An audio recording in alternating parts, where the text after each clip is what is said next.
Hello friends, YouTube channel में आप सभी को मेरा प्यार भरा नमस्कार। मैं भूपेंद्र कुमार भारद्वाज। दोस्तों, हम लोग पीछे पढ़ चुके हैं हम लोग पाद ऑफ हार्मोन्स, और आज हम लोग पढ़ेंगे दर्पण से संबंधित न्यूमेरिकल। तो दोस्तों, जब दर्पण से संबंधित न्यूमेरिकल पढ़ेंगे तो उसके लिए कुछ हमें फैक्ट भी जानना जरूरी है। तो सबसे पहले हम लोग जानते हैं दर्पण से कुछ फैक्ट के बारे में। आइए देखते हैं। दर्पण में देखते हैं दोस्तों, सबसे पहले हम लोग अवतल दर्पण के बारे में जानेंगे। अवतल दर्पण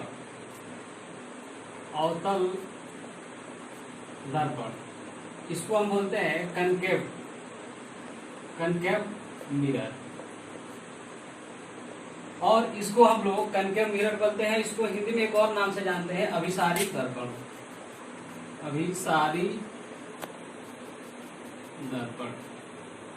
के बारे में। तो दोस्तों, जब हम न्यूमेरिकल करेंगे दर्पण से संबंधित, तो हम उसमें प्रतिबिंब के बारे में जानेंगे। वो वस्तु कहाँ रखी जा रही है दर्पण से, इसके बारे में हम जानेंगे। तो इसके लिए सबसे पहले हमको प्रतिबिंब जानना पड़ेगा कि प्रतिबिंब होता क्या है, कैसे बनता है दर्पण में। दोस्तों, दर्पण में 6 स्टेप में प्रतिबिंब बनाए जाते हैं, जिसको हम लोग एक एक करके देखेंगे कि वस्तु को कहाँ रखते हैं तो प्रतिबिंब कहाँ बनता है, कैसे बनता है। और दूसरी बात यह है कि ये देखते हैं हम अभिसारी दर्पण होता है, और उसके बाद हम देखते हैं कि इसमें प्रतिबिंब कैसे बनता है, इसको देखते हैं। तो प्रतिबिंब होता क्या है पहले ही जानते हैं। तो दोस्तों, किसी भी वस्तु से अगर प्रकाश की किरण आती है, उसकी बिंदु से होते हुए प्रवर्तक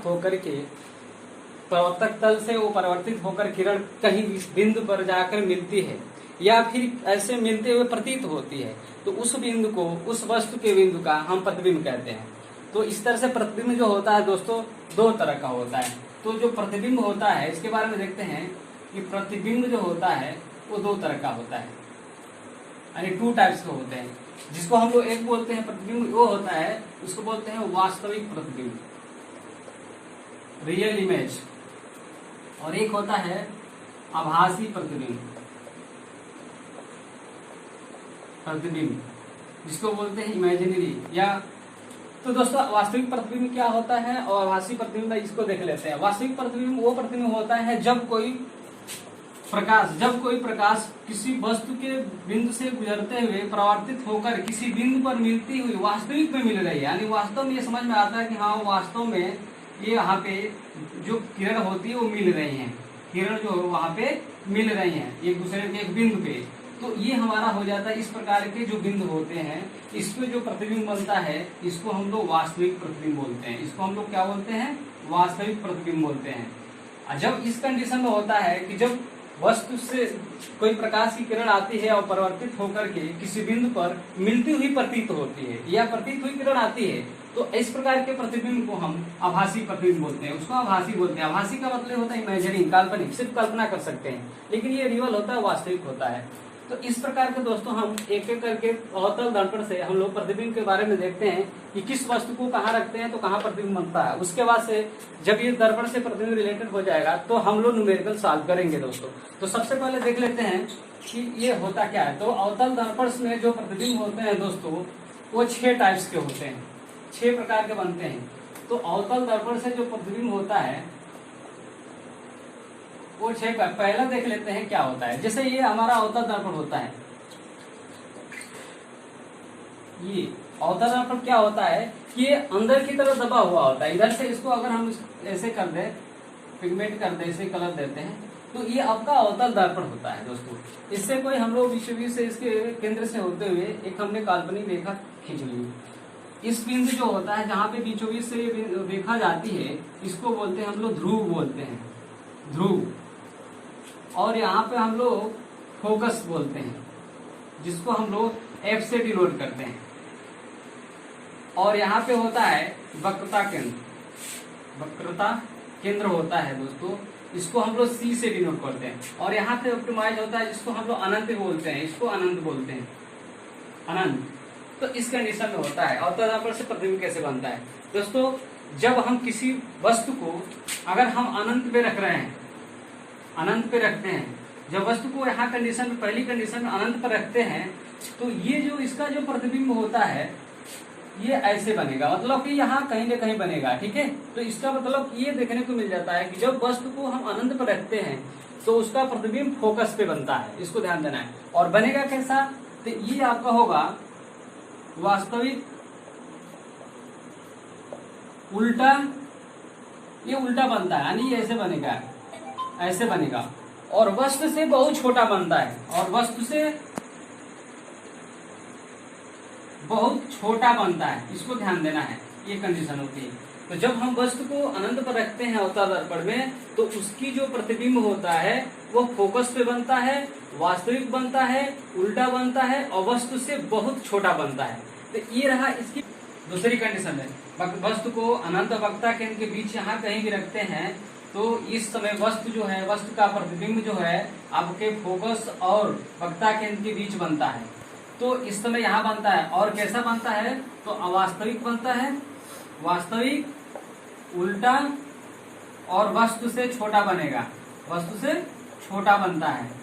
और यहाँ वाला था तो वस्तु से बहुत छोटा बनता है, पहले वाला ये छोटा बनता है, इसको ध्यान देना है। दूसरी बात यह है, ये आपका दूसरी कंडीशन। तीसरी कंडीशन होता है कि जब हम वस्तु को वक्ता केंद्र पर रखते हैं तो उस समय वस्तु का प्रतिबिंब जो है वक्ता केंद्र पर ही बनता है। और कैसा बनता है, वास्तविक बनता है, वास्तविक, उल्टा और वस्तु के बराबर बनेगा, वस्तु के बराबर बनता है। इस कंडीशन में जब हम वस्तु को वक्ता केंद्र पर रखते हैं तो उसका प्रतिबिंब हमेशा वास्तविक बनेगा, उल्टा बनेगा और वस्तु के बराबर बनेगा। नेक्स्ट ये है आपका। उसके बाद से नेक्स्ट देखते हैं कि जब हम वस्तु को जब हम वक्ता केंद्र और फोकस के बीच रखते हैं, जब यहाँ वक्ता केंद्र और फोकस के बीच रखते हैं, ये वक्रता केंद्र है, इसको ध्यान दीजिएगा। तो इस समय इसका जो प्रतिबिंब होता है ये यहाँ कहीं बनेगा, यानी अनंत और वक्ता केंद्र के बीच में कहीं भी बन सकता है। तो इसको हम कह सकते हैं इस टाइप से कि वास्तविक बनेगा, वास्तविक, उल्टा और वस्तु से बड़ा बनेगा। इसको ध्यान देना है दोस्तों कि जब हम प्रतिबिंब को वस्तु को जब हम जो पास ले जा रहे हैं तो इसके प्रतिबिंब बड़ा बनते जा रहा है, छोटे से बड़ा होते जा रहा है। एक वक्ता केंद्र की स्थिति आती है जहां बराबर होता है, उसके बाद इधर से बड़ा होता चला जाएगा। तो ये कंडीशन हो गई। नेक्स्ट कंडीशन ये होती है कि जब हम वस्तु को इसके फोकस पे रखते हैं, यहाँ पे रखते हैं, तो जब हम जानते हैं इसका रिवर्स हो जाएगा कि जब हम जानते हैं कि अनंत पर रख रहे थे पहली कंडीशन में, तब फोकस पे बन रहा था, वस्तु से बहुत छोटा बन रहा था, उल्टा वास्तविक। तो जब हम वस्तु को यहाँ रखेंगे फोकस पे तो इसका प्रतिबिंब जो है अनंत पर बन जाएगा। और इस कंडीशन में क्या होगा कि इस समय जो है आभासी हो जाएगा,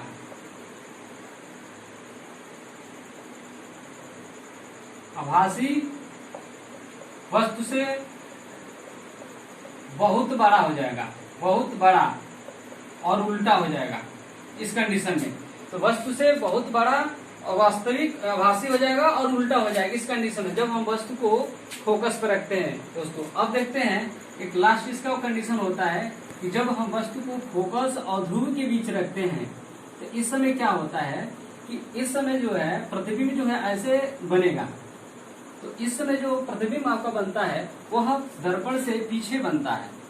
तो उस समय जो होता है आपका ये भी आभासी हो जाएगा, बड़ा हो जाएगा।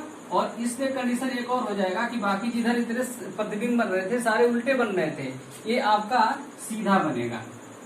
ये आपका कैसा बनेगा, सीधा बनेगा। तो ये रहा अवतल दर्पणों का ये प्रतिबिंब बनने के अलग अलग जगहों पे अलग अलग इसका था दोस्तों।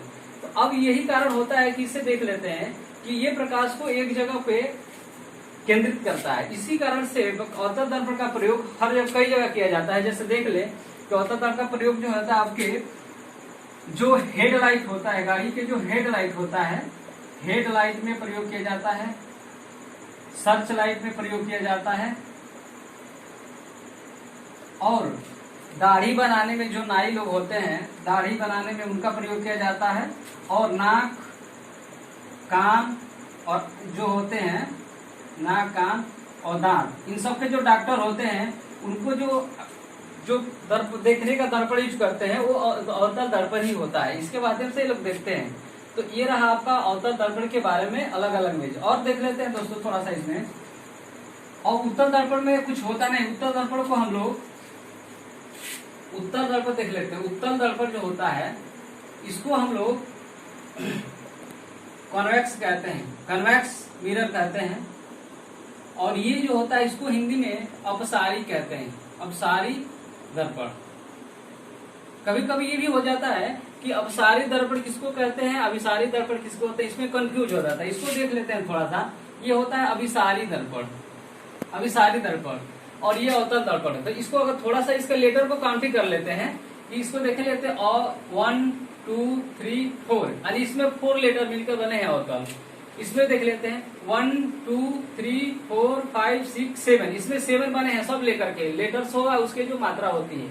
उसी तरह से उत्तल में देख लेते हैं 1 2 3, और इसको देख लेते हैं 1 2 3 4 5 6, यानी इसमें 6 है, इसमें 3 है, इसमें 7 है, इसमें 4 है।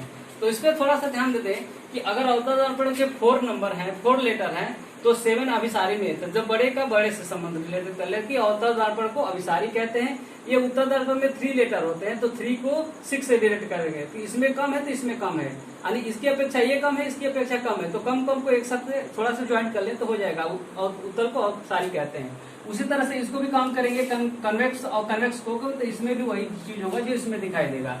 तो ये रहा उत्तल दर्पण में जब देखते हैं तो इसमें जो होता है उत्तल दर्पण, इसमें छोटा, आभासी और सीधा, ये 3 कंडीशन होती है। क्या क्या होता है? छोटा, आभासी और सीधा। प्रत्येक दशा में और उत्तल दर्पण में हमेशा ऐसा ही प्रतिबिंब बनता है। उत्तल दर्पण में दोस्तों हमेशा इसमें कुछ करना नहीं, बस उत्तल दर्पण में सदा इसका जो प्रतिबिंब होता है छोटा, आभासी और सीधा ही बनता है। तो ये रहा दर्पण के प्रतिबिंब बनने के तरीके। थोड़ा सा इसमें और देख लेते हैं दोस्तों कि इनके सूत्र क्या होते हैं, इसके बारे में थोड़ा सा देख लेते हैं। इसका जब न्यूमेरिकल हम लोग करेंगे तो उसका यूज मिलेगा, तो उसको हम कैसे यूज करेंगे। तो इसका एक सूत्र होता है 1/f = 1/v + 1/u।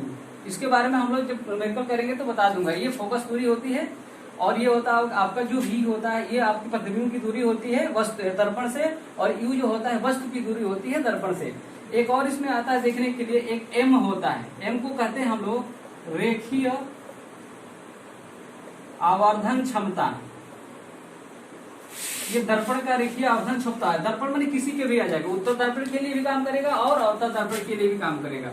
ये उत्तल और अवतल दोनों के लिए काम करेगा। तो ये अवतल दर्पण क्या, ये आवर्धन क्षमता क्या होती है दोनों के लिए।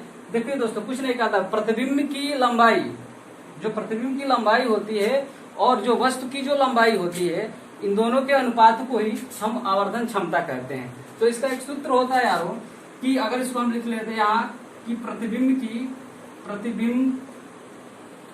की लंबाई बटे हो जाता है वस्तु की लंबाई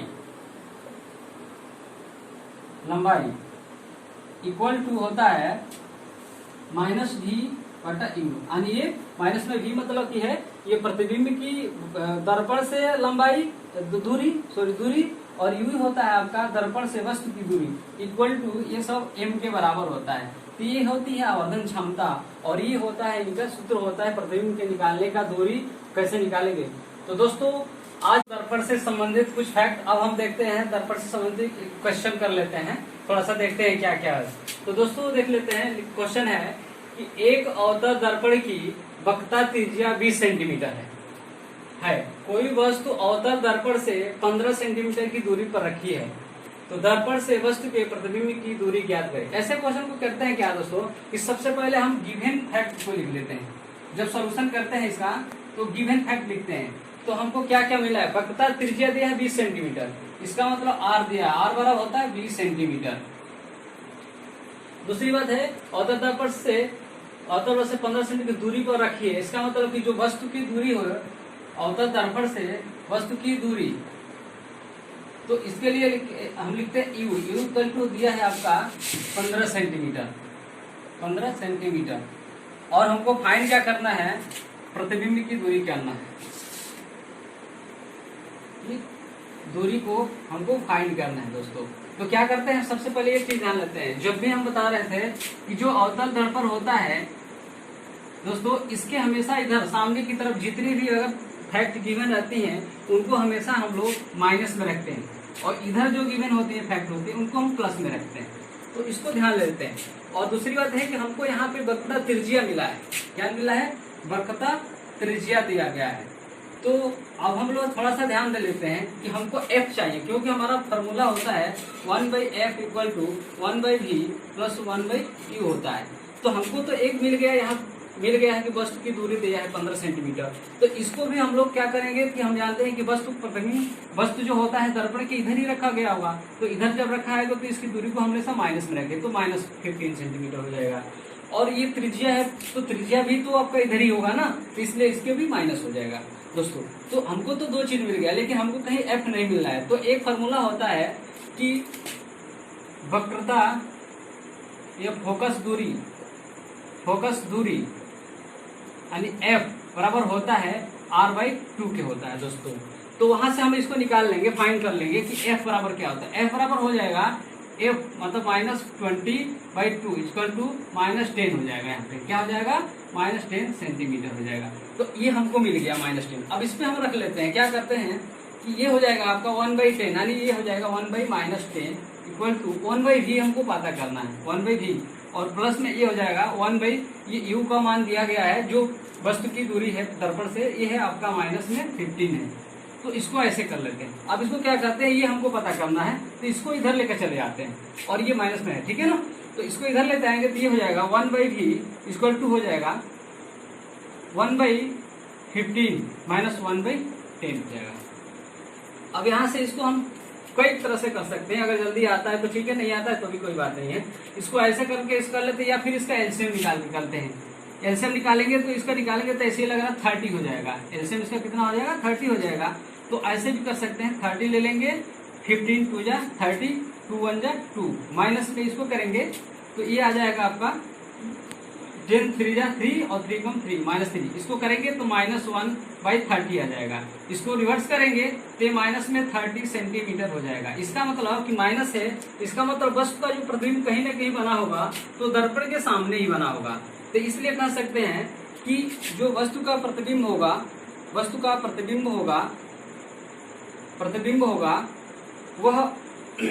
दर्पण के सामने होगा। और कितना होगा? 30 सेंटीमीटर उसकी दूरी होगी। वस्तु का प्रतिबिंब जो होता है वस्तु के सामने, दर्पण के सामने, दर्पण से 30 सेंटीमीटर की दूरी पर बनेगा दोस्तों। तो ये ऐसे किए जाते हैं क्वेश्चन, और भी हम लोग बहुत सारे क्वेश्चन करेंगे, इसलिए एक और क्वेश्चन देख लेते हैं। नेक्स्ट क्वेश्चन, हम अगला क्वेश्चन देखते हैं क्या है। नेक्स्ट क्वेश्चन है हमारा कि 12 सेंटीमीटर फोकस दूरी वाले अवतल दर्पण के सामने 4 सेंटीमीटर लंबी एक वस्तु कहाँ रखी जाए कि उसका 1 सेंटीमीटर लंबा प्रतिबिंब बने। तो दोस्तों हम पहले ही बता चुके हैं कि सबसे पहले हम लोग गिवन फैक्ट देखते हैं क्या क्या मिला है हमको, उसको लिखते हैं तो ये पता लगता है कि हमको क्या फाइंड करना है। तो जब सोल्यूशन करते हैं दोस्तों तो सबसे पहले देख लेते हैं कि ये फोकस दूरी दी गई है हमको, यानी f दिया गया है। f इक्वल टू होता है -12 सेंटीमीटर। जो बताना नहीं है कि क्यों माइनस लिख रहे हैं, क्यों? क्योंकि दर्पण के सामने जब रखी होती है तो माइनस में होता है f। इसको ऐसे कर लेते हैं f। उसके बाद से अवतल दर्पण के सामने 4 सेंटीमीटर लंबी एक वस्तु, देखिए बाबू 4 सेंटीमीटर लंबी एक वस्तु है, यानी कहने का मतलब है कि वस्तु की लंबाई है, ये दिया है आपका 4 सेंटीमीटर। रखी जाए, वस्तु कहाँ रखी जाए कि उसका 1 सेंटीमीटर लंबा प्रतिबिंब बने। देखिए बाबू इसका जो है प्रतिबिंब की लंबाई हो देती है, प्रतिबिंब की लंबाई या ऊंचाई तो भी आते हैं, लंबाई इसको कह सकते हैं या ऊंचाई भी कह सकते हैं, इसको भी कह सकते हैं। ये है आपका 1 सेंटीमीटर। दोस्तों ऐसे ही लग रहा है कि वस्तु की जो लंबाई है ऊंचाई है 4 सेंटीमीटर, उसका प्रतिबिंब 1 सेंटीमीटर बना है। यानी कहने का मतलब अगर देख लेते हैं वस्तु इतना लंबा होगा, 4 सेंटीमीटर मान लेते हैं इसको ऐसे ही करके, तो इसका 1/4 भाग यानी इतना बना होगा इसका प्रतिबिंब, जो भी वो उल्टा बना होगा। ये अगर रखेंगे यहाँ पे तो इससे ऐसे 1 सेंटीमीटर, इसका मतलब कि जो वस्तु का प्रतिबिंब होगा बहुत छोटा बना होगा। तो इस समय जो इसकी आवर्धन क्षमता हो जाएगी वो माइनस होगी, ऋणात्मक होगी। तो इस तरह से इसका ये देखते हैं कि हमको f मिला है, बाकी u और v कुछ नहीं मिला है, न तो u मिला है और न ही v मिला है। तो इसलिए हम क्या करते हैं कि ये आवर्धन क्षमता बराबर होता है जो हम बताए y2 बटा y1 इक्वल टू होता है माइनस v/u होता है। यानी ये होगा आपका प्रतिबिंब की ऊंचाई या लंबाई, और ये होगा वस्तु की ऊंचाई या लंबाई, और ये हो जाएगा इनकी दूरियां हो जाएंगी, यानी ये प्रतिबिंब की दूरी हो जाएगी, ये वस्तु की दूरी हो जाएगी। तो यहाँ से फाइंड करते हैं हम लोग कि अगर हम देख लेते हैं तो ये y2 अर्थात हमारा होता है प्रतिबिंब की लंबाई या ऊंचाई 1 सेंटीमीटर हो जाएगा, यानी 1/y1 यानी वस्तु की लंबाई ऊंचाई 4 हो जाएगा, इक्वल टू हो जाएगा ये माइनस में v/u। दोस्तों एक चीज और देखना है, अभी हम बताए हैं कि वस्तु का जो प्रतिबिंब है बहुत छोटा बन रहा है, इसलिए जो आवर्धन इसका हो जाएगा यहाँ पे इसको हम कर लेंगे माइनस हो जाएगा। तो इसलिए ये माइनस से क्या हो जाएगा, ये माइनस कैंसिल हो जाएगा, तो ये हो जाएगा आपका u इक्वल टू हो जाएगा 4v के बराबर हो जाएगा। तो ये आपका देख लेते हैं क्वेश्चन नंबर फर्स्ट हो गया, यानी कहने का मतलब ये है कि u इक्वल टू हो गया 4v के बराबर होता है। अब यहाँ से देख लेते हैं हम लोग कि ये हमारा हमको निकालना है वस्तु की क्या को निकालना है, हम लोग को निकालना है कि वो कहाँ पे रखा जाए, यानी कहने का मतलब प्रतिबिंब की दर्पण से दूरी निकालना है। तो यानी a1/f इक्वल टू होता है 1/v प्लस 1/u होता है। तो 1/f f का मान हमको मिला है -12 सेंटीमीटर, यहाँ रखेंगे तो ये हो जाएगा -12 इक्वल टू हो जाएगा 1/v 1/u। तो यहाँ देख लेते हैं u के जगह पर हमको 4v रख सकते हैं ना, क्योंकि u बराबर होता है, निकाल चुके हैं कि 4v के बराबर होता है, इसलिए हम लोग u के जगह पर 4v रख सकते हैं। 1/v प्लस 1/4v रख सकते हैं दोस्तों। अब यहाँ से देख लेते हैं क्या होता है कि इसको अगर कैलकुलेट करेंगे हम लोग तो ये हो जाएगा, इसको इसमें से 4 से मल्टीप्लाई करा देंगे, ठीक है ना।